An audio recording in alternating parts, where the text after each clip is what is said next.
Hello students, let's start with dioxygen today. First is preparation. So dioxygen can be obtained in the laboratory by the following ways. Now some of the methods were already discussed in standard 8 in unit production of gases. So first is by heating oxygen containing salts such as chlorates, nitrates and permanganates. So one of the reaction is mentioned. KClO3 on heating releases KCl and oxygen gas.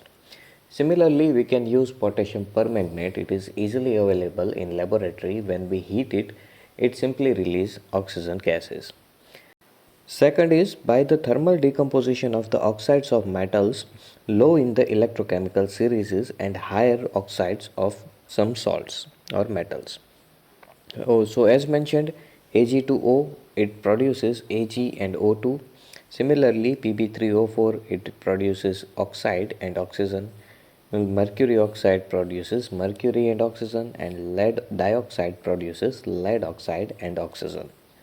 Next is hydrogen peroxide is readily decomposed into water and dioxygen by catalysts such as finely divided metals and manganese dioxide.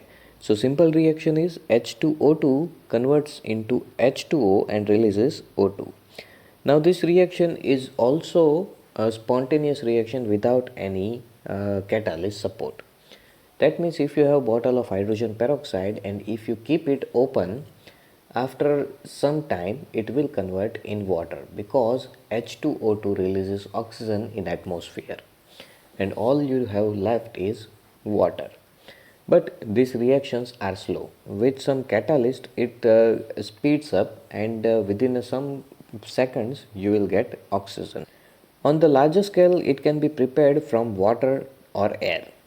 Electrolysis of water leads to release of hydrogen at the cathode and oxygen at the anode.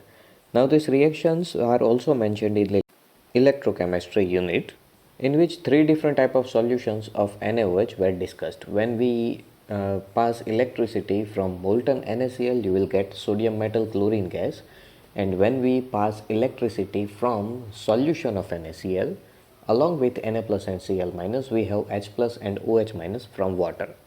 So instead of Na plus and Cl minus, H plus and OH minus will participate in reaction, and that's why when we pass electricity from these type of salty solutions it releases H2 and O2. Industrially dioxygen is obtained by air. So first we have to remove carbon dioxide and water vapors, and then remaining gases are liquefied and fractionally distilled to give dinitrogen and dioxygen.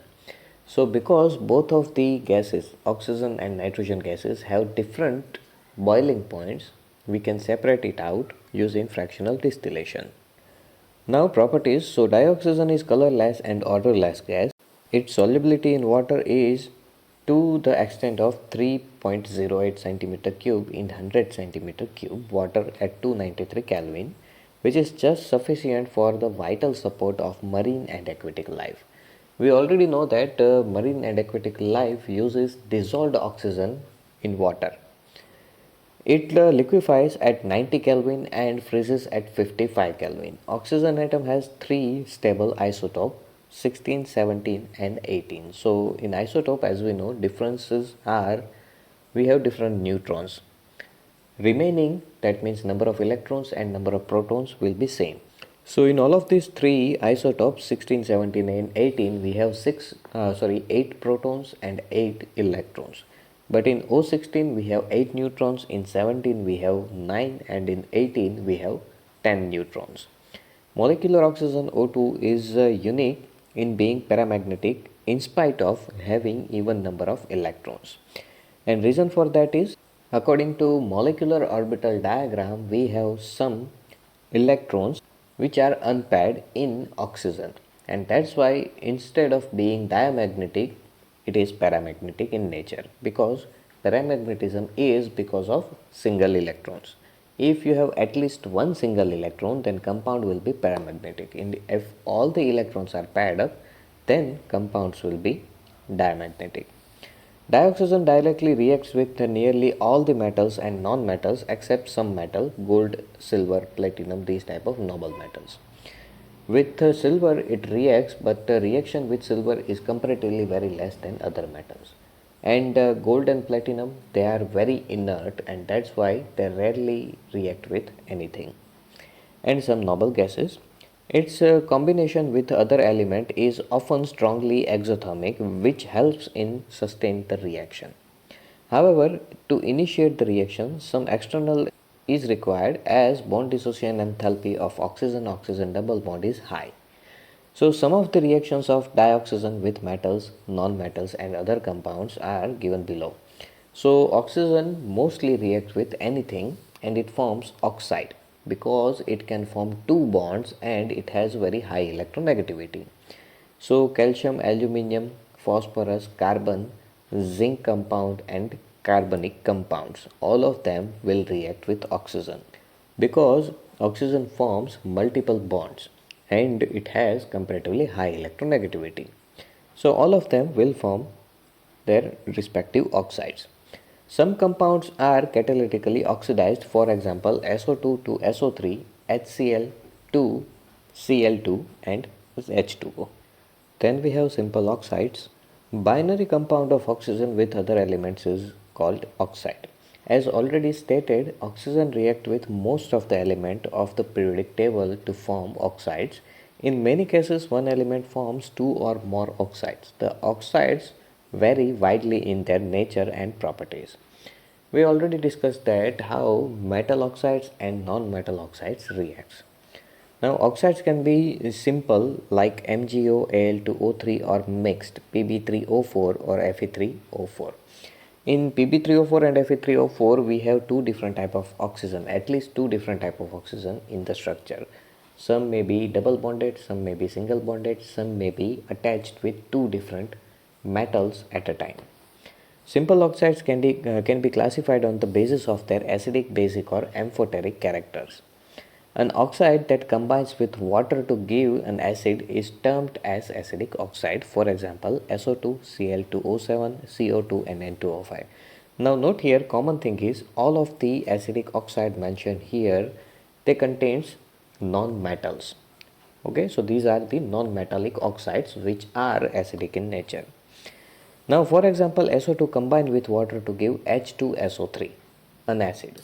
Now this is the reason why in highly polluted areas they sometimes gets acidic rain, because in polluted air we often have SO2, NO2, SO3, NO3 like gases, and these gases usually combines with water to produce respective acid. As mentioned here, SO2 produces H2SO3. Similarly, if you have SO3, then it will produce H2SO4. So these will rain in form of acid rain.